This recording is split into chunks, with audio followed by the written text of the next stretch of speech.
আছো তোমরা সবাই? আশা করি তোমরা সবাই খুব ভালো আছো। আমিও কিন্তু খুব ভালো আছি।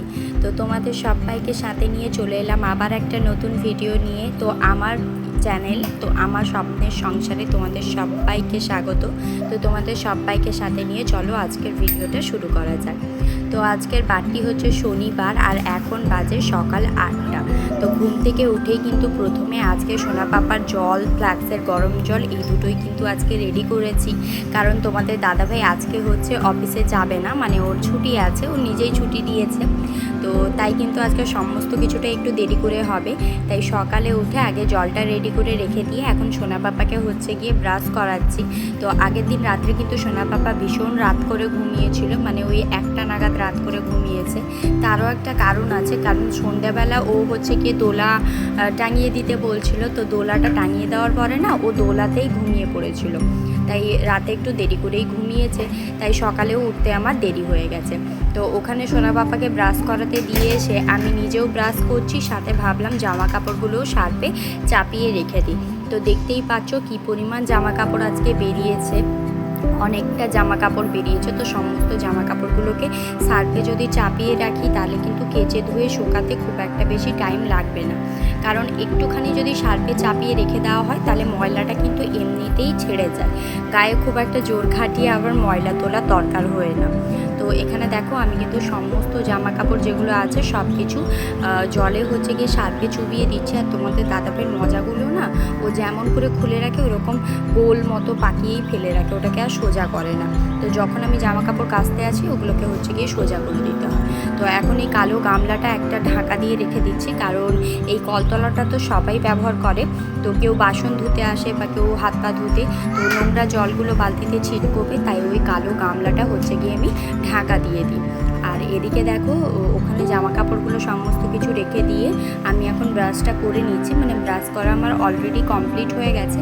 এখন শুধুমাত্র একটু ঘষে নিয়ে মুখটা ধুয়ে নেব, তারপরে হচ্ছে গিয়ে সোনা পাপাকে হচ্ছে গিয়ে ধোয়াবো। তো ওর কিন্তু ব্রাশ করা একেবারে কমপ্লিট হয়ে গেছে, ও মুখ ধুবে বলে একদম আনছান করছে। তো ওকেও মুখটা ধুয়ে দিতে হবে। আগে আমি নিজে ব্রাশটা করে নিয়ে মুখটা ধুয়ে নেব, তারপরে সোনা পাপাকে হচ্ছে গিয়ে মুখ ধুইয়ে জল খাবারটা খাওয়াবো। তো চলো সোনা পাপার মুখটা ধুইয়ে দেওয়া যাক।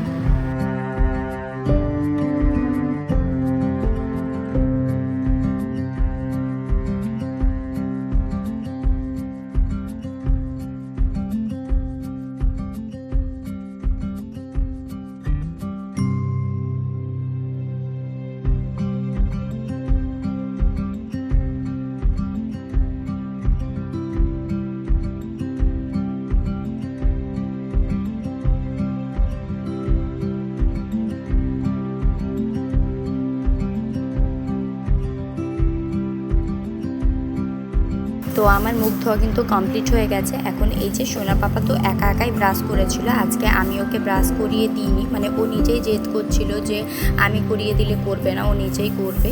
তো তাই আমি একটু সামনের দিকটা ওর হচ্ছে গিয়ে ঘষে দিলাম, তারপরে হচ্ছে গিয়ে ওকে একটুখানি বলছি মুখে জল নিয়ে কুলকুচু করো। তো ও কিন্তু করতে পারে, তবুও মাঝে মাঝে না দুষ্টুমি করে জলটা খেয়ে নেয়। তো যেহেতু এগুলো ট্যাঙ্কির জল, আর এই ট্যাঙ্কির জলটা যেটা আসে ওটা কিন্তু আমরা কিন্তু খাওয়ার জল হিসেবে ব্যবহার করি না, আমরা এমনি কেনা জল নিয়ে আসি খাওয়ার জন্য রেগুলার। আর যেহেতু সোনা পাপা মুখ ধুলো, আমি মুখ ধুলাম, চারপাশে না ভীষণ পরিমাণ জল পড়ে গেছিলো। আর আমার একেবারে নোংরা দেখতে ভালো লাগে না, তো ভাবলাম একটা ন্যাকড়া দিয়ে আগে মুছে দিই। তো এখন চলো সোনা পাপাকে খাইয়ে ব্রেকফাস্টটা করবো। তো সোনা পাপাকে খাওয়ানো হয়ে গেছে, এদিকে ইন্ডাকশানে চাটা বসিয়েছি, কারণ বুঝতেই পারছো গ্যাসের যে পরিমাণ দাম, যতটা সম্ভব ইন্ডাকশানে করার চেষ্টা করি। আর এদিকে তোমাদের দাদাভাই কিন্তু বাজার থেকে নিয়ে চলে এসেছে মাটন। তো আজকে দুপুরের কিন্তু রান্নার রেসিপি হচ্ছে মাটন। তো আজকে মাটনের ঝোল আর ভাত, এই হচ্ছে গিয়ে আজকের রেসিপি। তো মাটনটা কিন্তু খুব ভালো এনেছিল, মানে মাংস চর্বি সব রকম মিশিয়ে দিয়েছে, বেশ ভালো দিয়েছে মাটনটা। আর তোমাদের দাদাভাইয়ের হাতে মাটন কিন্তু আমার সবচেয়ে বেশি প্রিয়। আর তারপরে কিন্তু সব কিছু, মানে তোমাদের দাদাভাই ওদিকে সব কিছু গোছাতে, আর আমি এদিকে আমার সকালে ব্রেকফাস্টটা করতে চলে এসেছি। এখানে পাউরুটি 3টে সেঁকে নিচ্ছি আর নিয়েছি চা। তো চলো এখন এটা খেয়ে নেওয়া যাক। তো বিকেলে তারপরে খেয়ে দিয়ে ঘুমিয়ে পড়েছিলাম। বিকেলে এখন বেরিয়েছি সোনা পাপাকে নিয়ে একটুখানি ঘুরতে। তো এমনি দিন তো ও সবসময় বাড়িতেই থাকে, তো আজকে একটুখানি ভাবলাম ওকে নিয়ে একটু বেরোনো যায়। তো ওকে নিয়ে যাচ্ছি একটুখানি স্টেশনে, আমাদের এখানে কাছেই স্টেশন, তো স্টেশনেই নিয়ে যাচ্ছি। ওকে একটুখানি ঘোরাবো, এখানে একটুখানি খেলবে ঘুরবে, ওর নিজেরও ভালো লাগবে। তো ওকে দেখো কেমন ছুটতে ছুটতে পালাচ্ছে, আর আমি ওর একটু একটু করে ভিডিও করে নিচ্ছি। বলছে আমি আয়রন ম্যান, আমি উড়ে চলে যাবো, এরকমভাবে বলছে। আসলে কী বলো তো, বাচ্চা মানুষ তো সারাক্ষণ বাড়িতেই বন্দি থাকে, বাইরে বেরোলে না ভীষণ খুশি হয়ে যায়। আর এখানে আসার পরেই ও একটা ললিপপ নিয়েছে, ওটা খেতে খেতেই কিন্তু বসে ট্রেন দেখছিল। তো তারপরে সন্ধ্যেবেলা বাড়িতে ফিরে আসার পরে রাত্রে রান্নার জন্য তোড়জোড় শুরু করে দিয়েছি।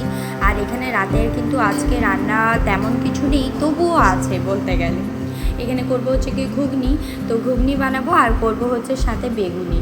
তো এই দিয়ে কিন্তু আজ আমরা হচ্ছে কি মুড়ি খাবো রাত্রে, যেহেতু সকালে একটুখানি ভারী খাওয়া হয়ে গেছে, কারণ একটু বেলা করেই আমরা ভাত আর মাটনটা খেয়েছি। তাই ভাবলাম হচ্ছে কি রাতে একদম নর্মালের মধ্যে ঘুগনি বেগুনি মুড়ি করে দিই, এটাই কিন্তু খেতে হচ্ছে গিয়ে সবচেয়ে ভালো লাগবে। তো চলো ঝটপট করে ঘুগনির মটর আর আলুটা হচ্ছে গিয়ে সেদ্ধ করতে বসিয়ে দেবো। এটা 2 থেকে 3টা সিটি পড়লেই বন্ধ করে দেবো। তারপরে হচ্ছে গিয়ে ঘুগনিটা বসানোর পরে ঘুগনিটা নামিয়ে সারলে কিন্তু হচ্ছে গিয়ে বেগুনিটা করবো।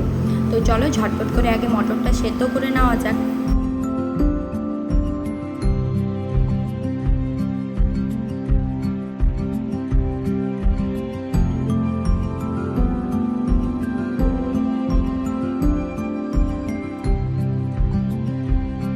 তো ওদিকে কিন্তু মটরটা সেদ্ধ করতে বসিয়েছিলাম, আর এদিকে হচ্ছে গিয়ে ঘুগনির যে মশলাপাতি যেটা আছে ওটা কিন্তু আমি ভালো করে কষিয়ে দিয়েছি। তো মশলাটা দেখতেই পাচ্ছ সুন্দর মতো করে তেল ছেড়ে দিয়েছে।